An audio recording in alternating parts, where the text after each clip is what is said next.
So I kind of wanted to wait a little bit of time to make this video, kind of see where they're at. Right now, they're on a 3-game winning streak. I believe, if I'm not mistaken, they had either one of the toughest or the toughest record heading into the playoffs. Their last 10 games are crazy, and they've been on a road trip for, I believe, the past 2 weeks, and this was their first game home back against the Nuggets tonight. But they're just clicking, like they're on a roll right now. So first to start off, Steph just been going nuclear. He's had 125 points in the last 3 games. He dropped 52 on Memphis. He dropped 37 on the Lakers and Nuggets. And he's just been going crazy. And in the beginning of the season, we didn't really see this version of Steph because the floor was so clogged. He didn't really have anybody to take that load off of him. And then now that he has Jimmy Butler, once they made that trade, now he's able to get so many more open looks, and his game's really benefiting. He's averaging, I think, almost 29 points per game on 66% true shooting since they've had Jimmy Butler. And that should go on with Jimmy Butler. When they made the trade, people believed that it was basically just, it wasn't really going to be that impactful, but come to find out, they're 21-4 with Jimmy Butler. And, that's crazy to think about. Like, Jimmy Butler, he was doing this thing in Miami, but to really see him do it with another team, it kind of just solidified of how impactful Jimmy Butler is as a player. And, with the Warriors, he's been pretty good. Like, he's averaging, I think, 17 right now. One thing I do worry about heading into the playoffs is if we're going to literally just get this version of Jimmy Butler, or if he's going to elevate another level to playoff Jimmy. I believe he still has playoff Jimmy in him. He's just kind of reserving that role right now, so he's trying too hard.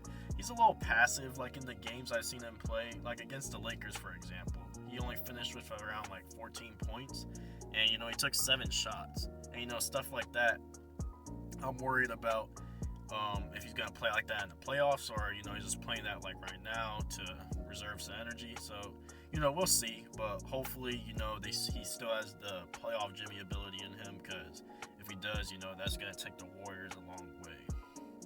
Draymond Green, he's just been on a tear, making a case for Defensive Player of the Year. The commentators, I noticed in the Lakers game, they brought up the fact that he's looking for those final 2 selections to tie with all-time great defenders like Kareem, Scottie. Who else was on that list?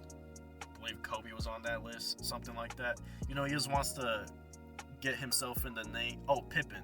My bad. Scottie Pippen. I said Scottie. Never mind. Anyway, Draymond Green just wants to solidify himself as, an all-time great defender, and he's really making a case for Defensive Player of the Year. Even in the Denver game tonight, you've seen him jumping the lane. He got a nice turnover on Westbrook when Westbrook got the steal. And, I really thought, once Wemby went out, the DPOY was just going to go to, a guy like Evan Mobley. But, Draymond Green is making a legitimate case that he should be Defensive Player of the Year. And I believe he's going to be on the all-defensive team for sure, but, he generally has a case to win Defensive Player of the Year, which is insane because, halfway through the season before they got Jimmy Butler, his name wasn't even nowhere on the list because they were just a mid-team.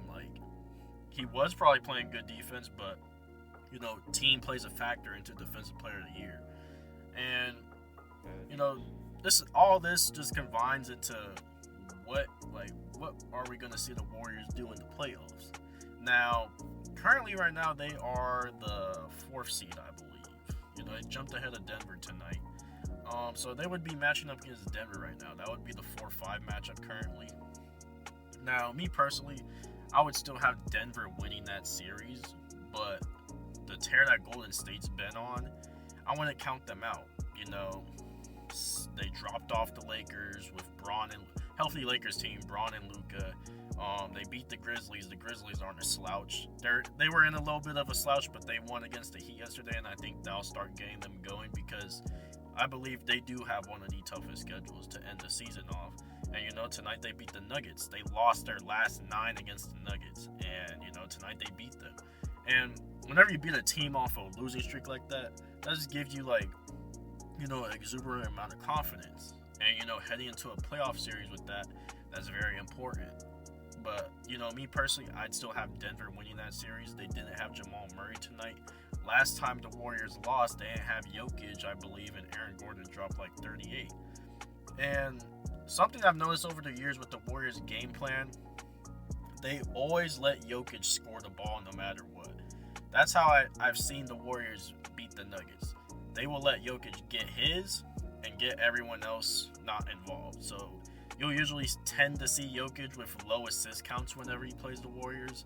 I clearly remember watching that in the 2022 playoffs when they played the Nuggets in the first round. They just let Jokic go nuclear. I think he had like 30 plus in a few games, and you know, they just let him get his and not get the team involved, because Jokic is at his best when he's getting the team involved. Jokic could drop a 40 piece, and you know, he'll still end up losing. Like we seen what happened with the Timberwolves game. He had a 60-point triple double. Yes, Russell Westbrook made some mistakes that cost them a game, but you know, there's a lot of games like that where you see Jokic put up these high scoring counts, and you know, they end up losing, or it's a very close game. And I think that's a game plan to kind of just minimize Jokic. You're not minimizing him because he's still giving you buckets, but it's a way to slow him down. But yeah, I believe that, you know, the Warriors, if they face Denver, you know, it'd be a tough series, but I'd see Denver coming out. And, you know, that's why playoff series is important this year, especially because you want to match up with the team that won't really give you that much trouble. And all these teams are trouble. But, you know, if Jimmy Butler's just able to pull another 8th seed Miami Heat run out of him, you know, who knows, bruh. But yeah, I just wanted to make a video about how the Warriors been playing recently. I just wanted to wait, you know, see how they did against the Nuggets tonight. Obviously they performed off of a back-to-back, mind you. So yeah, just let me know in the comments what y'all think about the Warriors. You know, do you think they could make a finals run? Do you think they're a legitimate contender? You know, 21-4 with Jimmy Butler. I mean, it's hard to say that they're not contenders, but, you know, the West is just so stacked. But, you know, let me know in the comments your guys' thoughts, and, yeah.